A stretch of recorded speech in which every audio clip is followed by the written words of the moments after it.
This is unacceptable for a phone that is brand new and only a few months after release. This is the Pixel 6, and is it still a good buy in early 2022?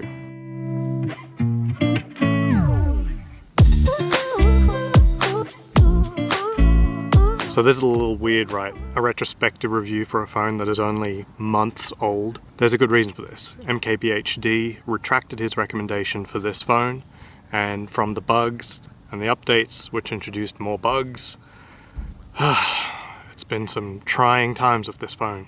I'm Aussie Expat. Let's get started. Form factor and build quality.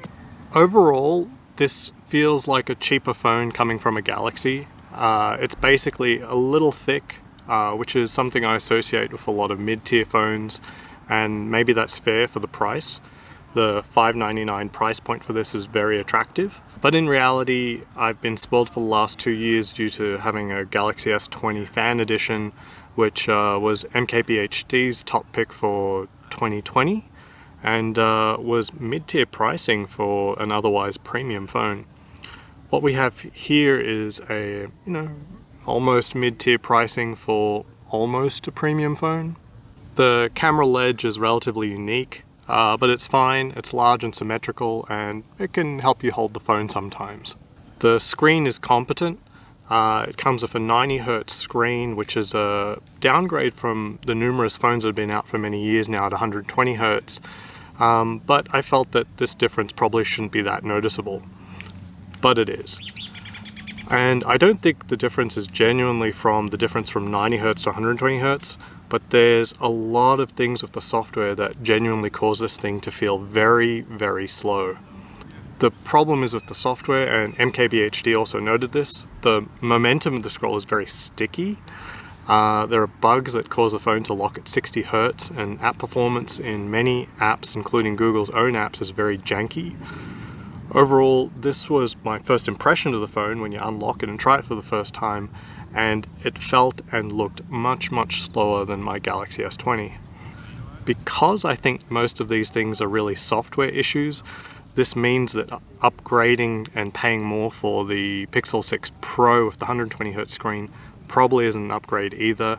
I mean, that is the phone that MKBHD said that he's retracted his recommendation on, so basically the performance of what you feel from the screen is not good. The fingerprint reader on this is very, very poor. Geez, I mean, even now it's not registering. Okay, didn't get through. So the fingerprint reader on this is very, very poor. It's in the right position, there's nothing wrong with that. But it's, even if it works, it's quite a few beats slower than my Galaxy S20 if it does recognize the fingerprints. It has a very inconsistent delay, but for most people the biggest complaint, and certainly something I've seen, is that even in perfect conditions it just does not pick up your fingerprint and will fail and cause you to have to do a manual unlock. This chews up a lot of time, and this is probably one of your most used features on a phone, and so it just delivers a very crummy experience. Combine that with the screen, I mean, experience wise on the build, it's just not going very well.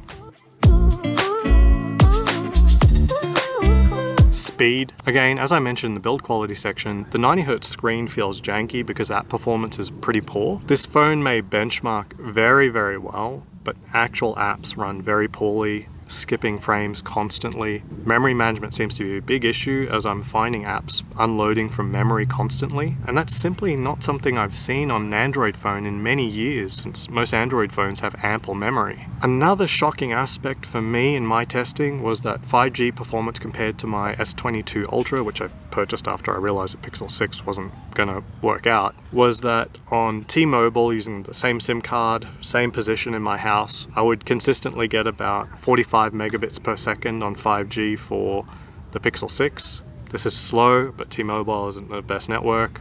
Through the same SIM card in the S22 Ultra, and it's pulling 450 to 500 megabits per second. So there's a 10 times difference in bandwidth here. This may be a bug, but if you buy this phone, that's something you may have to expect. It may never be fixed. Battery life. I thought with a custom processor that basic apps on this phone should be relatively strong compared to my S20, which is now 2 years old with 2 years of wear on that battery. I set this up against the S20, I dialed each other into a Zoom call and just see which one would die from 100%. So after 5.5 hours, the Pixel 6 died, and my 2-year-old daily driver S20 won with another 22% left to go. So yeah, in terms of battery life, for me trying to upgrade from an S20, this was a big downgrade. It's also worth mentioning that up until an update in late February, I had issues where on multiple days where I wasn't using this phone, I'd take it somewhere and by lunchtime I'd pull it out, take a photo. Camera on this is very good, we'll get into that. And it was just simply dead. And I don't just mean like, oh, it's low on battery. I mean, it would not start up. It was 0%. This was obviously a bug, but this is unacceptable for a phone that is brand new and only a few months after release. We aren't talking about teething problems here. As best as I can tell, the best day for this phone was on its release day, and it has steadily gotten worse ever since. Camera. The video output of this thing is very easily one of the best cameras I have ever used. Google have paid a lot of attention here, especially in the video modes. The video stabilization is very good, excellent quality, and completely destroys the GoPro 10 and even the S22 Ultra, which will become my daily driver. In both stabilized and unstabilized modes, it's fantastic. Low light performance is better than the S22 Ultra, which was a huge surprise to me. It produces, in those conditions, incredibly low noise, even in video, even stabilized, incredible picture quality with impressive dynamic range. And even in daylight, I find the dynamic range far, far better than the S22 Ultra, which tended to crush whites and generally is overexposed. However, the actual camera app experience is terrible. Every single time you start up the app, it resets all of your settings. So if you're trying to make similar shots throughout an evening, be prepared to be playing with settings every single time you open up the phone. And there's overall a lack of usability refinement and features here with no voice activation or smile detection to help out with selfies. I think this is overall a really bad situation, as you have really great camera output, so it's a compelling camera, but the worst camera app. I want to use it, but it's painful. Bugs. So a lot of poor experiences here that I'm talking about are not just driven by choices from Google, but perhaps things that could be described as bugs and potentially fixable. But the trajectory of this phone's life is that every update has been progressively making it worse, with some regressions back into a slightly better experience. I mean, they finally recognize that they've introduced a Wi-Fi bug, which keeps turning off Wi-Fi constantly, and that they will fix it in next month's update. But that's it. All these other issues that people have been talking about, it's unclear if Google even recognizes them as bugs and will commit any effort into fixing them.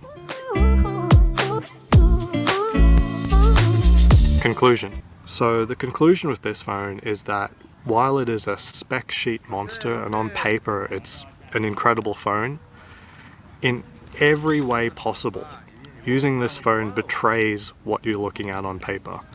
I'd honestly stick to an S20 Fan Edition or something similar. The reality is that the overall experience of phones that are 2 to 3 years older are still better than this phone. And if you can buy a phone that's 1 to 2 years old, even new today, that's probably going to be cheaper than this, and it would genuinely be better. Overall, the Pixel 6 is a big fail. An absolute do not buy.